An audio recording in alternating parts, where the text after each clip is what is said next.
Welcome to the Social Regressive, guys and gals. Today I want to tell you a tale that gets into something a little bit deeper than the usual gun and optics reviews. All this stuff is good and fun and perfectly fine, but I think there are a couple of foundational issues that I'd like to start talking about here in the future. And I'm really looking forward to hearing back from you guys on some of these topics. And today is a tale that comes from a couple weeks ago. I went out with my kids to a garden. My wife was there too. We were just having a little picnic out there, and it's a really neat little garden. It's kind of walled off, and it's only open at certain times. But you go in there, they have a neat koi pond and a stream going through it, and it's just a gorgeous place. And they actually have people working there that kind of keep tabs on things, and you can buy some fish food for the koi. So my kids got some fish food, and they were showing the koi to me. And there's this little bridge that goes over the stream that kind of goes. It runs from this upper pond down into the lower pond where the koi are. And the kids were standing there and my kids are 4 and 6, but they were standing on this little bridge. And there's this railing that's probably about that high off the bridge. So we have, about 5-inch high railing on this little concrete bridge, and then another foot drop down to the little stream, and then right below that, and there's a little cascade, and then down in the pond where the koi are, it's probably about 18 inches deep, something like that. Certainly nothing to be, concerned about. But my kids were standing on this little railing that's probably about that wide. And one of the women that works there came out and was telling the kids to get off that because it was dangerous. And later that day, after we had our picnic and left, inside I was chuckling when she said that, because that very day we went out into the woods with the kids. And I took them not to a camping area and, where everything is all kind of nice and neat. We actually went to a hunting area where the grass is tall. It's not a clean, neat, safe place to be. In fact, the first varmint that we saw when we came into this area was, we're driving on the gravel road, and we saw a cottonmouth dragging off a dead a rat, I think, that had been squashed in the road, and it was hauling it off into the underbrush. So we stopped, and looked out the windows to check out this snake. But we got out there and we had the time of our lives. For the rest of that day, we set up a tent, we got a fire going. I showed the 6-year-old boy how to strike a match, and he was just, blown away by that. Now he wants to light all the campfires. We were bouncing down this stream that ran right by the campsite. We had a pretty good water flow going. And, usually it's kind of blocked up in this area, but we were able to get in our inner tubes. I had the kids in some life jackets. They can swim pretty well, but the current was pretty strong. So, we had some life jackets on, and we were just bounding down, between rocks, bouncing off stuff, and just, cascading down this river. And we went for probably, a good mile or so. And then, as it wandered around, and then we hiked back. And there was nothing that was safe or easy. I mean, it's not like it was dangerous out there. Not really. Yes, there are all kinds of critters that we could have bumped into. Yes, there was the strong current of the stream, and, we're starting fires and doing all that. And it's the sort of thing that would have made that woman that worked at the garden, it probably would have just blown her mind. The fact that I'm out there with these 2 little kids, a 4 and a 6-year-old, and, not only are we doing some of these things that would just be, I think, completely out of her ideas of, what you do with children, but that they were having such a great time at it. And this isn't just one little isolated incident. This is something that I do with my kids all the time. We go out hiking up in the, some trails up in rocky areas. We go biking. We do a little bit of rock scrambling. We work with heights. We do all kinds of things. Now, naturally, I'm right there to, help them and teach them and show them how to do things right. But a lot of this is just experience. And every time we go out on one of these hikes, for example, up here on Turkey Mountain, we have kind of a rough trail that it's not a difficult trail. It's not extremely long either, but it is a lot of rock scrambling. It's not a nice, neat, flat trail. A lot of people go up there to test their mountain bikes, and just get some exercise. But my kids, every time we go out, they get increasingly better, and they can handle more and more difficult things. And I can watch it with each time. It could just be a difference of 1 week or 2 weeks. And when we go up there, the kids are just better with their feet. They're looking at the trail. They know what they're looking for. And, not only the trail itself, but I'm helping them little by little to become more comfortable with actually cutting cross country and finding their way out in the woods. And we're, figuring out directions and all these things that I think are extremely important for little people to know. My father-in-law told me that the 6-year-old boy took both him and his little sister out into the woods on this barely cut path and was able to pick out the path through here until he got to, a destination where it was time to turn around, and then was able to find his way back perfectly as well. And that just makes me so happy as a dad. And here's where we start running into this big cultural problem that we have. I know that a lot of it is going to be individual. There are a lot of folks that are out there trying to push their kids and help them to grow into these new areas. But at the same time, I think we have a broader cultural push from the schools, from churches, from all kinds of places. Even from what kind of shocks me is the generations that grew up doing things that were more difficult, that spent their time, outdoors all day on bicycles or traipsing through the woods, like the boomer generation, that they would just go bike across town if they wanted to go see a movie or something and hung out with their friends all day outside. That a lot of these folks are kind of pushing this new sort of culture where they're really concerned about everything, and it's safety first, and it's like they're kind of keeping everything in this sort of padded nursery. This is the way that I think of it. Especially in the schools, it really is quite sad. I refer to school children today as veal, really, because they're going to go from being indoors all day, sitting at a desk, doing things that are, really not very visceral at all. And then they come back home and play video games or, just do stuff inside. And it really is sad. The physical, the real is much more important than people think. As we move into this brave new future of, all this electronic connectivity and social media, and being able to do all these things on computer, all these thought jobs, like I have one of those thought jobs.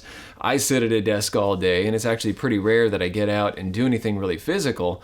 But I don't draw on my successes, making things at work or, typing around on a computer. I don't draw on those for my confidence to go out and do new things. For the most part, if I need to remember that I can do all kinds of things, even in the virtual world, I'm actually drawing on real world examples. I think about the times that I climbed really difficult mountains, or that I, found a trail and was able to get through it, or the times that I cut cross country and got to the destination that I was after. I think about the mile shots that I've taken with rifles, like the Savage 12 FV that we worked on for a while.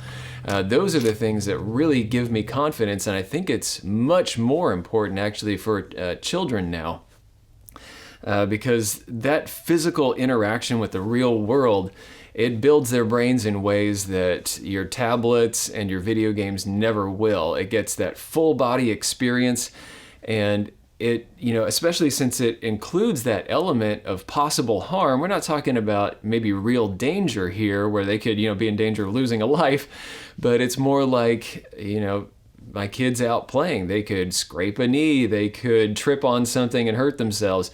There are all kinds of ways that it could be very uncomfortable. And I know that even on that camp out that we went on, there were plenty of times that were uncomfortable, but they came out of it having, kind of completed this great experience, and they are so much stronger for it now. And I can see it with everything that they do, since that point. If it's just a little hike or something, they are vastly more confident. This isn't a video without a point. I don't want to just complain about snowflakes or complain about boomers or whatever. I want to point some folks into directions to actually start to fix this problem. We're going to start with, we're going to talk about 3 different age groups. First off, if you are on the younger side, if you're a teenager and your parents are starting to maybe give you a little bit more of a free hand, use that. get out and start doing some things out in the real world. If you can get out with your friends and go do some backpacking, that's one of the first things that started to kind of break me out of this cycle of weakness, where I was living, indoors all day. It was school, it was band, it was video games and movies and just garbage like that. Even reading books, much as wonderful it is to read books and, spend your time in these imaginary lands or whatever, it does start to expand your brain in some ways there, but you have to get out and you really have to start doing some real things. And this is a chance for you to do that. If you're college age, then definitely you need to start getting out. Since you have more freedom, you can drive, you can get out to some of these places yourself. Take your weekends, take your evenings doing something that's real instead of some of this kind of fake stuff that is so easy to do in our culture now. For folks in my age group that have young children, I'd encourage you to start pushing them into things that you don't think they can do, they don't think they can do, and that, heck, they might not actually be able to do. But by trying, they're going to increase their strength, and eventually they'll be able to scale each of these obstacles, get past it, and start growing into the people that they need to be. I know that with my boy, I've had him out, actually, I think when he was about 4 years old, I had him on a freezing camp out, and it's not comfortable. We slept well, we had good sleeping bags and all that, we had food, but it's not comfortable to get out of your tent when it's frosted outside and everything's really cold. But I'll tell you what, at the end of the day, he didn't want to leave. We had to head out after that, and he wanted to do one more night. And that's what kind of gives me this indication that, discomfort is not necessarily a bad thing. One of the best analogies that I've heard is that with children, you start with a closed hand. I've been keeping this in my mind as I do things, and so far it's been working out really well. But you keep your children close at first. When they're babies, of course, you want to keep them very close, keep everything very safe. But then gradually you start to open that hand and you give them more opportunities, you let them try new things, and you start to, back those boundaries up so that they can start to increase things. And this actually has to do sometimes with just how far away they are from you. Maybe you start out with them touching you, and then eventually they get out to, they're just within sight. You can see them and they're messing around, and they're able to, deal with themselves if they've gotten used to it gradually over time. Now for the grandparents, the boomers, the woman that I mentioned at the beginning of this story, she was, definitely in the boomer age range, and she probably spent her childhood out tearing around on bicycles, going across town, hanging out with her friends. And I think that she has forgotten what it was like, and that yes, our children do need to be protected, and maybe she was just thinking liability, maybe she was thinking of the koi, but it just didn't really come across that way when she was talking. It seemed more like she was ready to just jump in and save my children from a 1-foot fall, even though later that day they probably fell from who knows what heights and were doing all kinds of wild stuff. But yeah, I'd like for you guys to remember this and, maybe move away from some of the sheltering ideas and start to back off a little bit, and maybe start to push, your children that have young children, and encourage everybody to do more of that outside lifestyle that maybe you remember from when you were a kid. You could be the leader in this, where maybe you're the one taking the kids out on a weekend and, helping them discover new things out in the wide world. I think that we can all take an active part in this, and that it's very important, not just for individual growth of these children, but it's going to help to reverse some of the cultural problems that we're seeing right now, I think. There's a massive disconnect right now between the way that people are actually living and the way that the real world works. And out there is real danger, there is, real challenge. And if we live in our little virtual bubbles like we have been as these thought leaders here in America, you can see that we're starting to kind of, create this padded nursery where everything is getting smaller, everything is getting tighter. Think about dumb movies like these utopic sci-fis where everybody's wearing Adidas white jumpsuits and everybody's thin as a rail and nobody actually does anything. There's no real exercise, no real challenge, no adventure, no horizon. This is a huge problem for everyone in our culture right now, and it's leading to some real degradation. And I think that this personal, this growth from the inside, from the individual, and maybe kind of spreading around to others. That's what really builds a culture into something that's stronger, able to last, and creates people that can be those thought leaders because they actually have something they've done and something to think about. Thanks a bunch to patrons of the Destructive Arts that have made videos like these possible. I know most folks signed up because they're interested in, the guns and optics and all that, and we have lots of reviews, lots of tests coming up, lots of new rifles that we're going to be checking out here in the future. But I would like to start talking about some little bit heavier subjects, some things that are more important than just the expression of our freedom. We need to kind of get back to the basics of what freedom is and how to build it from here, because we are starting to lose that. Yeah, if anybody else wants to become a patron of the Destructive Arts, chip in $1 or $2 a month to keep the lights on, keep the cameras rolling, and be able to supply some of the equipment that we use for our tests. I'll put a link to Patreon around here. Thank you, Sportsman's Guide at the 338 Lapua Magnum level, Stan and Mary at the 338 Lapua Magnum level, and then we have Joseph Davies and Peter at the 300 Win Mag level. I will see y'all around. Thanks for watching. If you liked this video, be sure to like, share, and most importantly, subscribe. Even if you didn't like this particular content, go ahead and subscribe. There's probably something coming that's more up your alley. Check out this playlist right here. This is going to have videos in a similar vein to what you just watched. These 2 videos we cherry-picked for you. And finally, The Social Regressive is on Patreon.